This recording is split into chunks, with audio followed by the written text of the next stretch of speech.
గత ప్రభుత్వం తొందరపాటుతో పోలవరం ప్రాజెక్టు నిర్మాణంలో జాప్యం జరుగుతోందని జలవనరుల శాఖ మంత్రి అంబటి రాంబాబు అన్నారు. పోలవరం ప్రాజెక్టు నిర్మాణ ప్రాంతంలో జరుగుతున్న పనులను ఆయన క్షేత్రస్థాయిలో పరిశీలించారు. అనంతరం మీడియాతో మాట్లాడుతూ నిపుణులు ఇచ్చిన రిపోర్టు అనంతరం డయాఫ్రమ్ వాల్ కొత్తది నిర్మాణం చేయాలి లేక పాతది కొనసాగించాలా అనే నిర్ణయం తీసుకుంటామని తెలిపారు. ఇది కీలక పరిణామం. కాఫర్ డ్యాంలు పూర్తి చేసిన తర్వాత డయాఫ్రమ్ వాల్ నిర్మాణం చేయాలి. గత ప్రభుత్వం అనాలోచిత నిర్ణయాలతో ప్రాజెక్టు నిర్మాణం మరింత ఆలస్యం అవుతుందన్నారు. 41.17 కాంటూరు పరిధి వరకు R&R ప్యాకేజీ పూర్తి చేయడం జరుగుతుందని, ప్రతి విషయంలోనూ కేంద్ర ప్రభుత్వం నుంచి నిధులు రావాల్సిందేనన్నారు.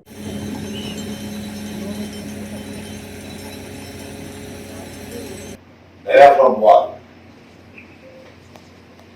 2019-2020 వరదల్లో కాఫర్ డ్యాంలు పూర్తి కాకపోవడం వలన ఆ గ్యాప్స్ నుంచి వరద ఉధృతితో డయాఫ్రమ్ వాల్ డ్యామేజ్ అయిందని ఒక నిర్ధారణకు రావడం జరిగింది. సరే, ఏ మేరకు డ్యామేజ్ అయింది, అది పనికి వస్తుందా పనికి రాదా, దాన్ని రిపేర్ చేయవచ్చునా రిపేర్ చేయకూడదా, లేక మరొక డయాఫ్రమ్ వాల్ నిర్మాణం చేయాలా అనే ప్రశ్నలు అటు కేంద్ర ప్రభుత్వాన్ని ఇటు రాష్ట్ర ప్రభుత్వాన్ని వేధిస్తూ ఉన్నాయి. అందువల్ల డయాఫ్రమ్ వాల్ విషయంలో